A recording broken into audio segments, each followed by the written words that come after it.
Pemberlakuan JHT yang baru saja diputuskan oleh pemerintah menuai banyak kritikan dari masyarakat. Kritikan tersebut datang dari anggota DPR RI Saleh Daulay. Pemberian JHT secara massal nantinya akan mengganggu likuiditas BPJS Ketenagakerjaan. Bahkan, kritikan juga datang dari pengacara kondang Hotman Paris Hutapea. Dia menyampaikan pencairan JHT yang bisa diambil ketika berusia 56 tahun tidak mempertimbangkan asas keadilan.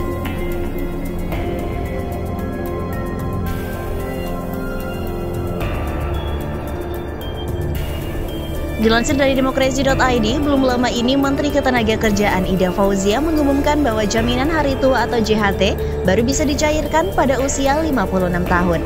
Kabar Menteri Ketenagakerjaan Ida Fauzia mengumumkan JHT baru bisa dicairkan pada usia 56 tahun tersebut sempat trending di Twitter. Tak heran, adanya keputusan tersebut lantas menuai sorotan dari berbagai kalangan. Bahkan, banyak dari publik yang geram dengan adanya keputusan Menaker tersebut. Alhasil, hujatan demi hujatan lantas terus mengalir kepada Menaker Ida Fauzia. Kabarnya, Ida Fauzia mengakui bahwa hujatan yang bermunculan tersebut datang berawal dari adanya keputusan perihal JHT. Meski begitu, dirinya menyebut bahwa selama tugas yang sudah dilakukan sesuai prosedur, maka ia meyakini sebagai kebenaran. Saya mendengar, melihat di medsos, di TV, saya merasa kena, tapi sekali lagi, saya salah nggak sih? Kan prosesnya sudah dikaji, ucapnya. Ketika semuanya saya sudah lakukan, saya tentu meyakini ini sebagai kebenaran, tambahnya. Sebelumnya, Ida Fauzia mengaku sempat curhat kepada teman terdekatnya terkait hujatan yang diterimanya.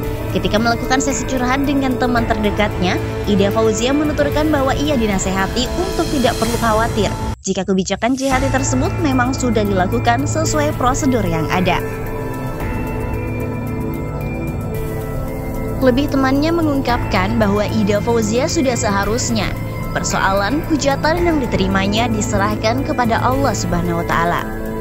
Udah Bu, santai aja, Ibu kan punya Tuhan, Ibu mengadu saja sama Allah. Jelasnya dilansir dari saluran YouTube Deddy Corbuzier. Sepanjang apa yang Ibu dilakukan itu benar, dari aspek yuridis, filosofi, sosiologis, maka semua dikerjakan, disosialisasikan penuh keyakinan, setelah itu wadul mengaku kepada Allah, sambungnya. Seperti diketahui, usai pemerintah menetapkan Peraturan Menteri Ketenagakerjaan atau Permenaker Nomor 2 Tahun 2022 tentang tata cara dan persyaratan pembayaran manfaat jaminan hari tua atau JHT, polemik terus bermunculan. Dalam aturan ini, banyak pihak yang keberatan, salah satunya karena kekhawatiran nasib pekerja yang di PHK sebelum berusia 56 tahun. Kabar keputusan Menaker Ida Fauzia juga sampai ke telinga pakar hukum tata negara Refli Harun.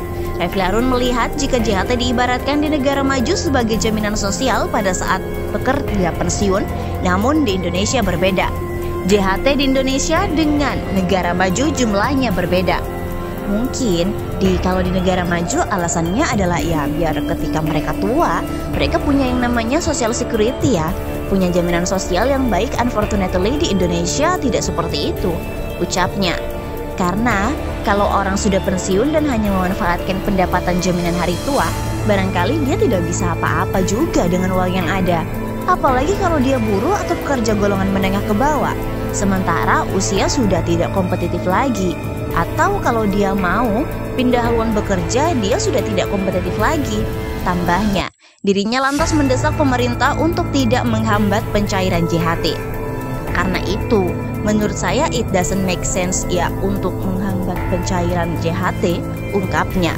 Sementara itu diberitakan secara terpisah oleh CNN Indonesia Jakarta, anggota Komisi 9 DPR RI Saleh Daulay menduga pemerintah mengeluarkan Permenaker Nomor 2 Tahun 2022 mengenai pencairan dana jaminan hari tua atau JHT hanya bisa dilakukan di umur 56 untuk menghindari gangguan likuiditas Badan Penyelenggara Jaminan Sosial atau BPJS Ketenagakerjaan.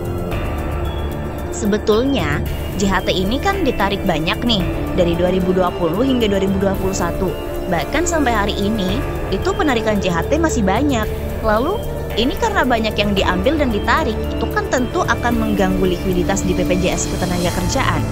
Tutur Saleh dalam diskusi polemik MNC Trijaya bertajuk Quo Vadis JHT, pada Sabtu 19 Februari lalu.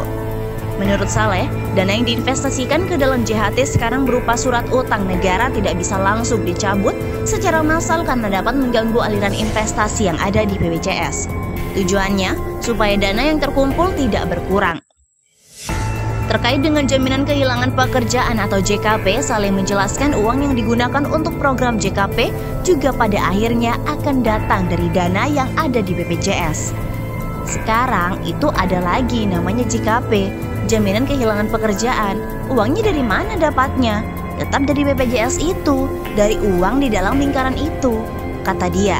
Dia menuturkan seandainya pemerintah memperbolehkan pekerja mengambil JHT dan JKP sekaligus, maka akan terjadi penyusutan dana BPJS secara signifikan dan tak terkendali. Sehingga, untuk menghindari hal tersebut, pemerintah memutuskan untuk menahan dana JHT sampai pekerja berumur 56 tahun. Kalau misalnya itu diambil dua-dua sekaligus, bayangkan berapa sisa uang di dalam itu. Itu kan sangat riskan. Maka dengan itu, supaya jangan terjadi pengambilan uang dalam bentuk banyak sekali sehingga mengganggu investasi di dalam, maka ini tahan dulu. Ya udah sampai 56 tahun, ujar Saleh. Namun hal itu dibantah sebelumnya oleh Kepala Staf Presiden atau KSP Muldoko. Dia mengklaim kondisi keuangan dan manfaat jaminan hari tua atau JHT cukup kuat. Ia pun meminta masyarakat tak risau dengan pencairan di usia 56 tahun. Masyarakat tidak perlu khawatir dengan kelangsungan program JHT. Saat ini, kondisi keuangan dan keterjaminan manfaat JHT cukup kuat, ujar dia dalam keterangan tertulis pada Jumat 18 Februari lalu. Mantan Panglima TNI itu memaparkan aset bersih JHT BPJS Ketenagakerjaan terus meningkat setiap tahun. Menurutnya, hasil investasi dana JHT pada 2020 mencapai 22,96 triliun rupiah. Jumlah itu naik 8,2% dari tahun 2019 yang berada di angka 21,21 triliun rupiah.